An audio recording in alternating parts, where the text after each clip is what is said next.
কোটা বিরোধী আন্দোলনে চট্টগ্রাম বিশ্ববিদ্যালয়ের অন্যতম সমন্বয়ক খান তালাত মাহমুদের বাবার মোবাইল ফোনে হুমকি দেওয়ার অভিযোগ উঠেছে।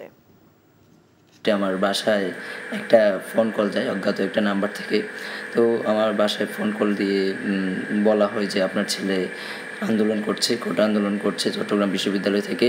আপনার ছেলেকে যদি আপনারা না থামিয়ে দেন বা আন্দোলন থেকে ফিরিয়ে না আনেন, তাহলে আপনার ছেলের হয়তো বা লাশ ফিরবে, আপনার ছেলে ফিরবে না, অথবা কোথাও না কোথাও আপনার ছেলের লাশটা পড়ে থাকবে, পরে অ্যাম্বুলেন্সে করে লাশটা আপনার বাসায় ফিরবে।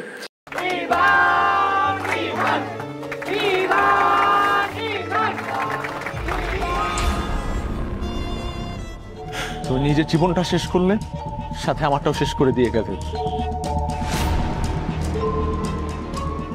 আপনি মেয়েটাকে চেনেন না? না।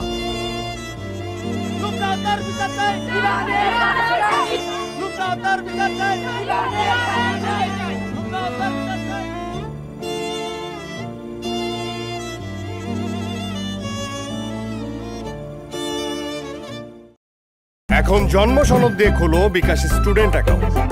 নিজের বিকাশ নিজে কর।